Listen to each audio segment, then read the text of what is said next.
नाजरीन अस्सलाम वालेकुम। बराह रास्त मैं हूं इब्राहिम राजा और आज हम आपको army chief general Asim Munir, justice Faez Isa की एक्सटेंशन मुस्तरद होने, ISI एक नकाब पोश शख्स 43 सेकंड की एक इंतहाई तकलीफ दे नोयत की वीडियो और पाकिस्तान के सबसे बड़े और सबसे मकबूल लीडर इमरान खान साहब के मुतल्लिक 4 बड़ी ब्रेकिंग न्यूज से आगाह करेंगे। सबसे पहले आपको army chief general Asim Munir और इमरान खान साहब के मुतल्लिक नजम सेठी साहब के 2 तहलका खेज और नए इंकशाफात से आगाह करते हैं। ये दोनों इंकशाफात मुख्तसरन आपके सामने रखते हैं। अब नजम सेठी साहब ने अपने पहले इंकशाफ में army chief general Asim Munir का रेफरेंस दिया। नजम सेठी साहब ने इसी इंकशाफ में इमरान खान साहब का हवाला भी दिया, जिन्होंने 8 फरवरी 2024 का इलेक्शन बदतरीन जब्र और PTI से बल्ले का इंतखाबी निशान छीने जाने के बावजूद जीता।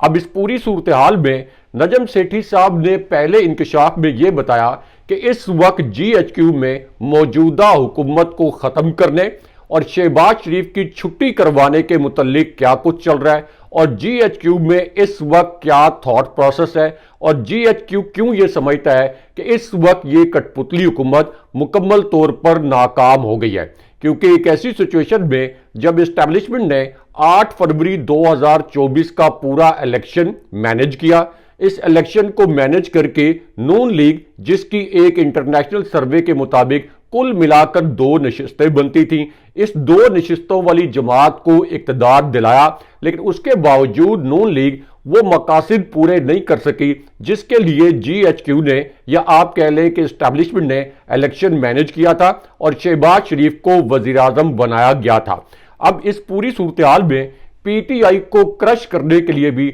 हर मुमकिन इकदाम किए गए, लेकिन उसके बावजूद ये हुकूमत इतनी नाअहल, इतनी नकम्मी निकली कि अब GHQ भी और इस्टेब्लिशमेंट और आला फौजी क़यादत इस हुकूमत से नालान नजर आती है। क्योंकि जितना कुछ नून लीग को इक़्तिदार दिलाने के लिए किया गया, इसकी कोई मिसाल इससे पहले नहीं मिलती। अब इस पूरी सिचुएशन में नजम सेठी साहब ने GHQ के मुतल्लिक ये इंकशाफ किया कि वहां यानी इस्टेब्लिशमेंट में ये बातें शुरू हो चुकी हैं कि ये हुकूमत नाकाम हो चुकी है। इस हुकूमत को ये टास्क दिया गया था कि आपने जजेस को कंट्रोल करना है, लेकिन ये हुकूमत जजेस को कंट्रोल नहीं कर सकी। उसके बाद इस हुकूमत को एक टास्क ये भी दिया गया था कि ठीक है, हमने इलेक्शन मैनेज करके आपको इक़्तिदार दे दिया, लेकिन आगे चलकर आपने तहरीक इंसाफ और इमरान खान साहब का सियासी तौर पर मुकाबला भी करना है। लेकिन ये हुकूमत जो है ना सिर्फ ये कि जजेस को कंट्रोल नहीं कर सकी, बल्कि इमरान खान साहब को भी कंट्रोल नहीं कर सकी। इसलिए नजम सेठी साहब कहते हैं कि वहां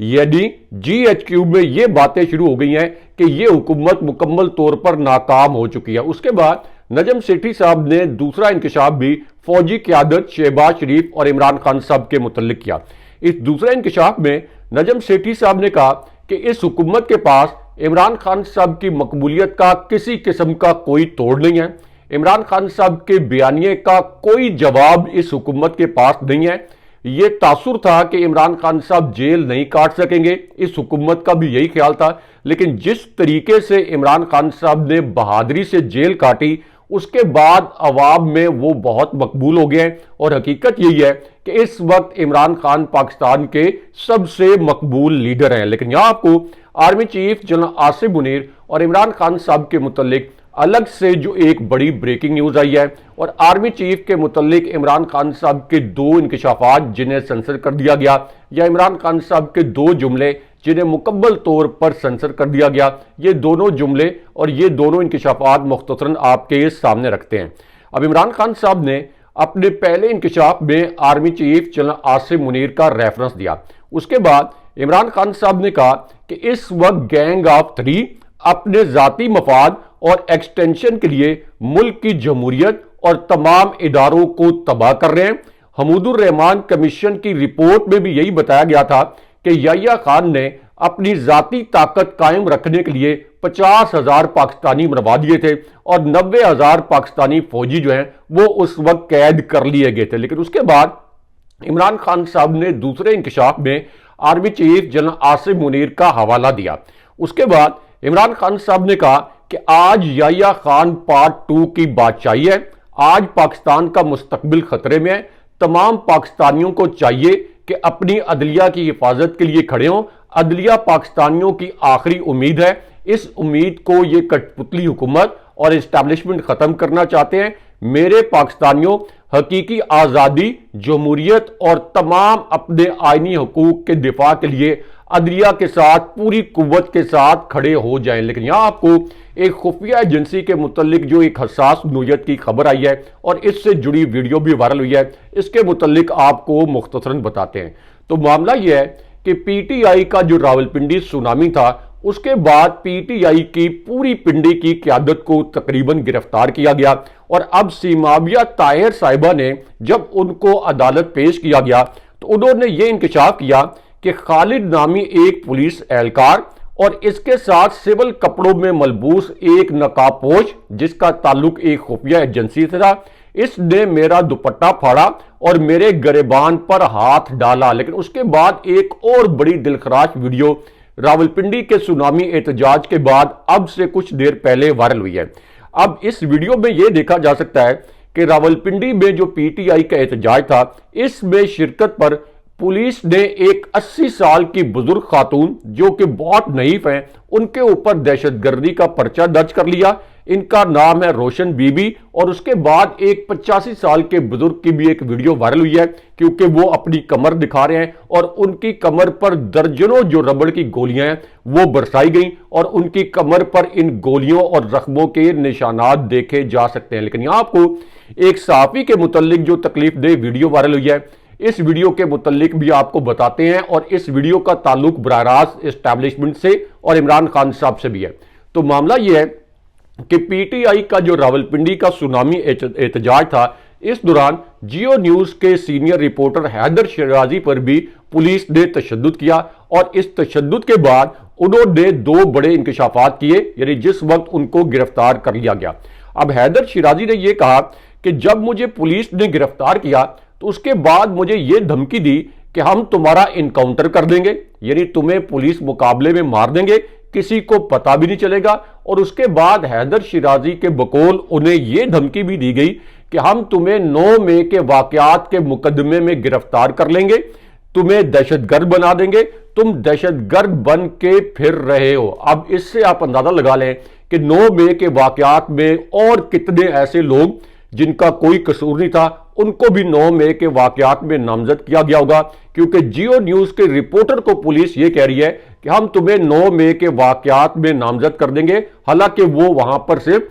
पीटीआई के इस एहतजाज की कवरेज के लिए मौजूद थे। लेकिन यहां आपको army chief general Asim Munir, फौजी क्यादत और अली अमीन गंडापुर साहब के मुतल्लिक एक अहम खबर से आगाह करते हैं, क्योंकि अब अली अमीन गंडापुर साहब की एक नई वीडियो वायरल हो गई है। अब इस वीडियो के पहले हिस्से में अली अमीन गंडापुर ने फौजी क्यादत का रेफरेंस दिया, या आप ये कह सकते हैं कि बराह रास्त फौजी क्यादत को मुखातिब किया। उसके बाद अली अमीन गंडापुर साहब ने इस वीडियो में कहा कि मैं अब हतमी इनकलाब का ऐलान कर रहा हूं, क्योंकि इनकलाब के सिवा अब कोई रास्ता नहीं है। अब गोली का जवाब गोली, शेल का जवाब शेल और लाठी का जवाब लाठी से मिलेगा। अली अमीन गंडापुर साहब ने कहा कि हम पर जुल्म किया गया, चादर और चार दीवारी को पामाल किया गया, लेकिन हमने उफ तक नहीं की गई, हम पर गोलियां बरसाई गई, शेल मारे गए और लाठियां बरसाई गई। लेकिन उसके बाद अली अमीन गंडापुर ने बराह रास्त फौजी क्यादत और एस्टैब्लिशमेंट को सबसे हसास नोयत का पैगाम दिया।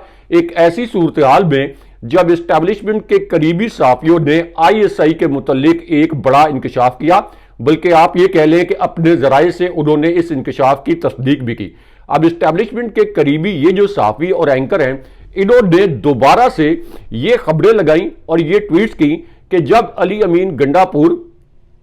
इस्लामाबाद आए थे तो उस वक्त ISI ने उनको अपनी तहवील में लिया था, उन्हें ISI के कोसार कॉम्प्लेक्स में रखा गया था। और इन्हीं साफियों ने फिर यह क्लेम भी किया कि उस वक्त अली अमीन गंडापुर साहब पर तशद्दुद भी किया गया था और फिर यह दावे भी किए गए कि गंडापुर साहब को माफी मांगने पर मजबूर किया गया या उनसे माफी का मुतालबा किया गया। लेकिन अब जो अली अमीन गंडापुर साहब का पैगाम आया है, उससे यह पता चलता है कि असल में अली अमीन गंडापुर साहब जो इस्टेब्लिशमेंट के मुतल्लिक उनके हवाले से स्टोरीज चलाई गई वो क्यों गलत थी। क्योंकि अली अमीन गंडापुर साहब ने कहा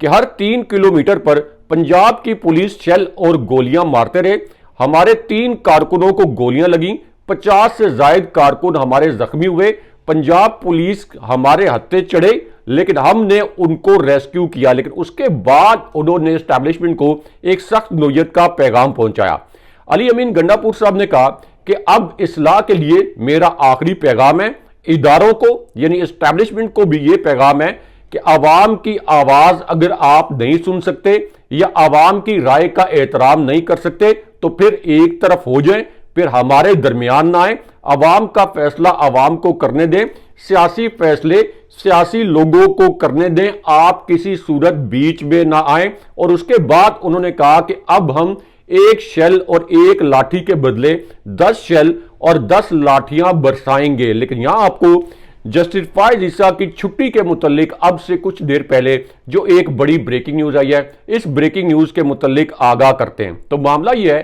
कि जस्टिस फायज ईसा जिन्हें सुप्रीम कोर्ट कवर करने वाले रिपोर्टर्स कोट अनकोट उनकी जुबानी ये कहते हैं कि जस्टिस फायज ईसा एस्टैब्लिशमेंट के सबसे घटिया और मक्कार एजेंट के तौर पर सामने आया है और उन्होंने एक और घिनौनी वारदात करते हुए बेंच बनाने वाली कमेटी में खिलाफे आइन और खिलाफे कानून तब्दीली की और जस्टिस मुनीब अख्तर को इस कमेटी से निकालकर जस्टिस अमीनुद्दीन को जबरदस्ती इस कमेटी में शामिल कर लिया। और उसके बाद एक और लिस्ट अब जारी कर दी गई जिसके मुताबिक 30 सितंबर को आर्टिकल 63A का केस सुना जाएगा, यानी एक ऐसा आर्टिकल जिसमें ऐसी तरमीम की जाएगी जिससे पीटीआई के ऐसे अरकाने कौमी असेंबली जिन पर दबाव डाला जाएगा उनसे इस जाली आईनी तरमीम के हक में वोट लिया जा सकेगा, इनका वोट भी फिर शुमार होगा और ये फिर डी सीट भी नहीं होंगे। अब इस पूरी सिचुएशन में जस्टिस फायज ईसा जब एक के बाद एक गैर आईनी इकदाम कर रहे हैं तो अब मुल्क भर के हाई कोर्ट और सुप्रीम कोर्ट के जो जजेस हैं इनको 300 से ज्यादा जो वकला हैं उन्होंने एक खुला खत लिखा है और इस खत में लिखा गया है कि नई अदालत का जज बनने वाले जो पीसीओ जजेस हैं ये पीसीओ जजेस से मुख्तलिफ नहीं होंगे, इसलिए इन जज साहिबान के पास मौका है कि अपना इंतखाब करें। कल जब तारीख लिखेगी तो ये लिखेगी कि आप इस जुर्म में यानी नई आईनी अदालत बनाने के जुर्म में शरीक थे और आप पीसीओ जजेस थे। लेकिन यहां पे army chief general Asim Munir और इमरान खान साहब के मुतालिक अलग से एक अहम खबर आई है, लेकिन यह खबर भी पाकिस्तानी मीडिया ने सेंसर कर दी। क्विकली हम आपको बताते हैं कि इस खबर में क्या है। तो मामला यह है कि अब इमरान खान साहब का एक और हंगामी पैगाम अब से कुछ देर पहले सामने आया। इस पैगाम में इमरान खान साहब ने फौजी क़यादत यानी एस्टैब्लिशमेंट का हवाला दिया। उसके बाद इमरान खान साहब ने कहा कि मुझ पर एक नई एफआईआर काटी गई है, इस एफआईआर में मुझ पर बगावत का इल्जाम लगाया गया है और मुझ पर यह इल्जाम लगाया गया है कि मैंने आर्मी चीफ या फौजी क़यादत के मुतल्लिक कोई नामुनासिब अल्फाज बोले। अब इस पर इमरान खान साहब ने कहा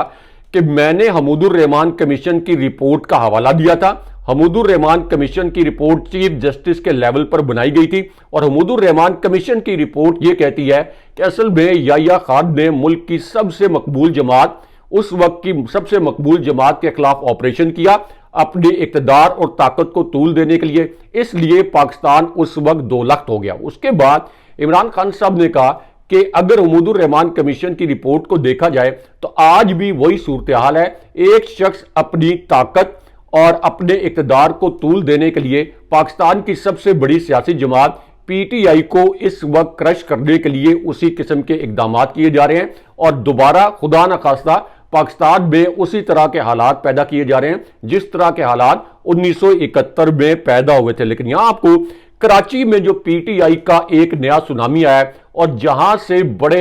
आप ये कह लें कि तगड़े किस्म के विजुअल सामने आ रहे हैं, इसके मुतालिक आपको बताते हैं। तो मामला यह है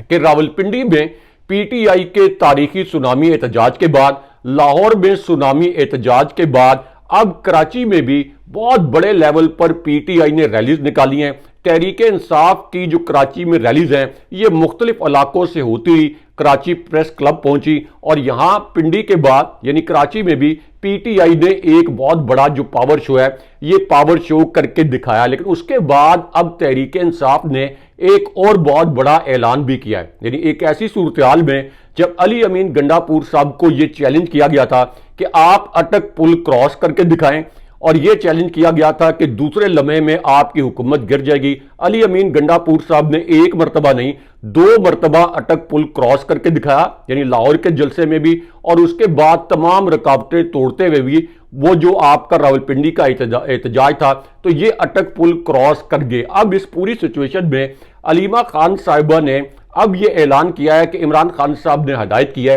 कि जिस तरीके से रावलपिंडी में एहतजाज किया गया अब इसी तरीके से आगे चलकर मीनारे पाकिस्तान यानी अभी चंद दिनों के बाद मीनारे पाकिस्तान पर इसी तरह का एहतजाज किया जाएगा। कोशिश की जाएगी कि जलसे का एनओसी लिया जाए, लेकिन अगर जलसे का एनओसी ना मिला तो फिर लाहौर में एक और बहुत बड़ा सुनामी आएगा। अगले प्रोग्राम तक के लिए अल्लाह हाफिज।